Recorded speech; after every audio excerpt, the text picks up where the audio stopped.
इनको कभी हमने प्रयास नहीं किया, है ना। तो देखते हैं, थोड़ा सा आप लोग भी सहयोग करिएगा। तो सबसे पहले देखते हैं स्वर, ठीक है।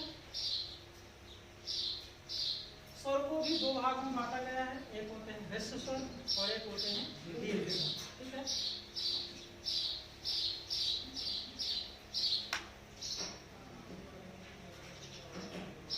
ह्रस्व स्वर प्लस दीर्घ स्वर, जी, ठीक है। इनकी संख्या हमारी होती है, कितनी होती है? 11, ठीक है। देखते हैं 11 कौन कौन से होते हैं। तो आ, ई, री, ए, ऐ, ओ, औ। देखिए जरा कितने हो गए? 11 हो गए क्या? 1, 2, 3, 4, 5, 6, 7, 8। और कौन से बचे?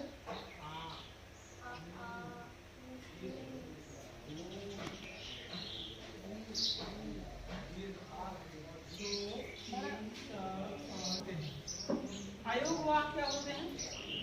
अंग और आहा। अयोग वाक्य क्यों कहा गया है?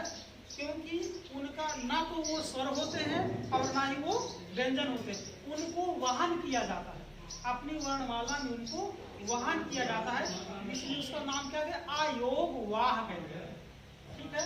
तो आपके अयोग वाह दो हो गए।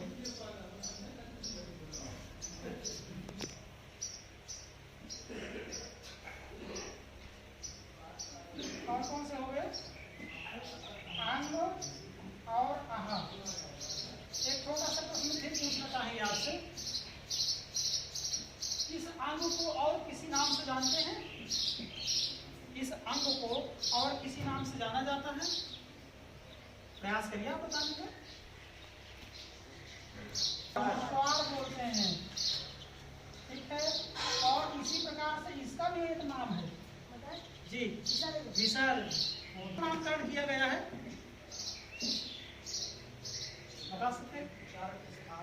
हाँ, हमारे मुखांगों द्वारा, मुख के जो अंग हैं, ठीक है, उनके द्वारा जो है बोलने में जो स्पर्श होता है उसे हम स्पर्श व्यंजन के अंतर्गत आते हैं। और ये हमारे कहां से कहां तक चलते हैं? का से मां तक। बोलिए, का से मां। Very good. अब देखते हैं, तो इसमें हम क्या जाएगा? स्पर्श व्यंजन जो छपाई की किताबों में लिखे जाते हैं उसमें आपका इस प्रकार से रहता है। तो ये दोनों सही है, आप इसमें जो है संदेह नहीं है, यह भी आपका सही है और यह भी सही है, ठीक है। तो स्पर्श व्यंजन आपके होते हैं का से लेकर के मां तक, का से मां तक, ये हमारे स्पर्श व्यंजन होते हैं। प्रत्येक वर्ग में 5 अक्षर होते हैं। का वर्ग में 5 हो गए, खा में हो गए, फिर वो चा में हो गए, फिर टा हो गया, ता हो गया और पा हो गया। तो यानी कि 5-5 करके अगर हम देखें तो 5 बार हो जाएंगे तो 25 हो जाएंगे। तो ये हो गए हमारे 25, ठीक है। स्पर्श व्यंजन हो गए। इसके बाद फिर और कौन से व्यंजन आते हैं? अंतस्थ। अच्छा, अंतस्थ थोड़ा सा लिखें, कैसे लिखा जाएगा? आप लोग थोड़ा सा लिखिए, कैसे लिखेंगे?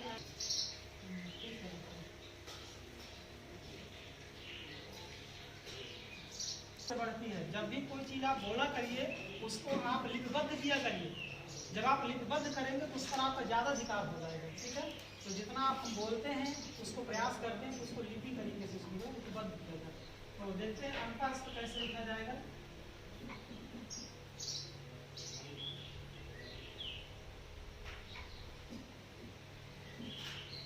ये हो गया, ठीक है, अंतस्थ व्यंजन, ठीक है।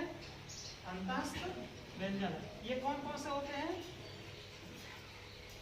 प्रयास करिए बताओ।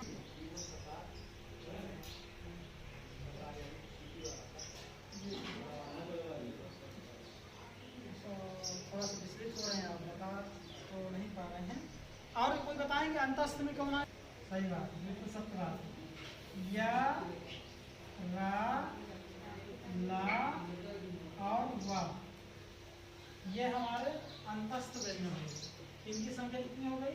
1 2 3 4, ये 4 आपके हो गए। अब कौन से बचे? और व्यंजन में आते हैं ऊष्म व्यंजन। इसके बाद क्या आते हैं? ऊष्म व्यंजन आते हैं। ऊष्म व्यंजन को एक और इसका नामकरण किया गया है। ऊष्म व्यंजन का एक नामकरण और किया गया है, संघर्षी व्यंजन भी इसको कहा जाता है। क्या कहा जाता है? संघर्षी, क्योंकि इनको बोलने में हमको क्या करना पड़ता है? संघर्ष करना पड़ता है। ठीक है। और इनकी संख्या कौन सी होती है? कौन कौन? संघर्षी व्यंजन। ठीक है। ये कौन कौन से होते हैं? तीनों सात। तीनों सात कौन कौन से हो गए? बोलिए। अभी कुछ संख्या घट रही होगी। कहाँ तक पहुंची हमारी संख्या?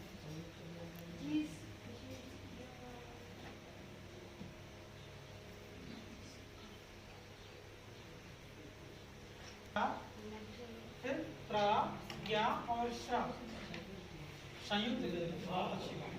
इनको हम जो है संयुक्त व्यंजन के अंदर देखते हैं।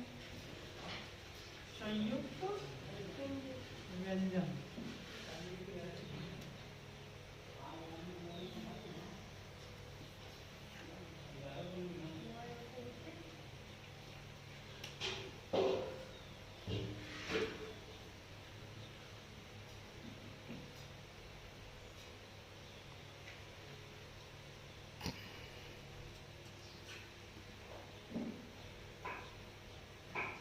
तो 4 ये भी हो गए।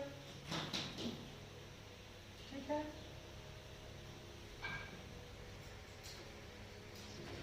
द्वित्व व्यंजन। द्वित्व व्यंजन या इसी को क्या बोलते हैं? जी, इच्छित।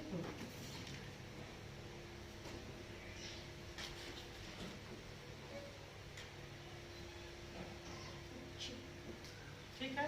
ये कौन कौन सा? और धा, लेकिन इनके नीचे एक बिंदी रहेगी। ठीक है। इनके नीचे एक बिंदी रहेगी। तो वो हमारे यह हो गए। एक बार इनको जरूर जोड़ें। कहाँ तक अब संख्या हमारी पहुंच करिए। हम भी जोड़ना चाहेंगे, है ना? देखते हैं। 1 2 1 3 3 5 8 और 8, ये 12 हो गए। 12 8 20 और 20 और 2 22 हो गए। और 2 हमारे पास हासिल आ गया। ठीक है। इधर देखते हैं 1 2 2 और 3, इधर तो 0 0 है और 3 और 2 5। ये आपको जो है ये याद होना चाहिए। अगर हम हिंदी के विद्यार्थी हैं तो हमको अपनी वर्णमाला के 52 अक्षर आने चाहिए। जैसे अंग्रेजी में हमारे कितने अक्षर होते हैं? 26 होते हैं। आप लोगों ने कभी गिना 26 वाक़ई में होते हैं कि 25 होते हैं? होते हैं ना। उसी प्रकार से इस प्रकार से आपको 52 वर्ण आने चाहिए। तो इनका सबका अलग अलग क्या है? वर्गीकरण। ठीक है। तो वर्णों को कई तरीके से बांटा गया। स्वर के बहुत सारे भेद होते हैं, व्यंजन के कई प्रकार से भेद होते हैं, है ना। ये एक सामान्य वर्गीकरण है। यह एक जो है सामान्य वर्गीकरण है। इसके बाद बहुत सारे जो विद्वानों ने अलग अलग तरीके से वर्गीकरण किया है ना। क्या बता सकते हैं कि हिंदी के प्रथम व्याकरणाचार्य कौन है? जिन्होंने पहली पुस्तक लिखी है हिंदी व्याकरण। हमको जानना चाहिए इसके विषय में, है ना। हिंदी की प्रथम व्याकरण की पुस्तक किसके द्वारा लिखी गई? तो अगर आपको जानकारी नहीं है उस बात नोट कर लीजिए। हिंदी के प्रथम व्याकरणाचार्य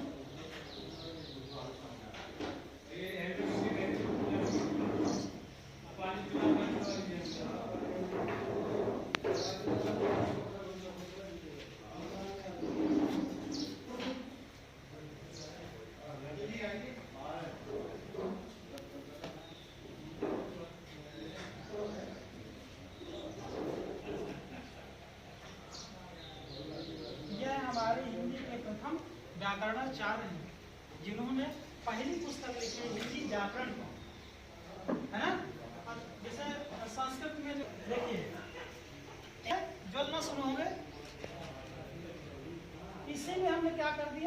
कर दिया, उत लगा दिया, ये व्यंजन संधि है, उत प्लस ज्वल, ठीक है, उत प्लस ज्वल।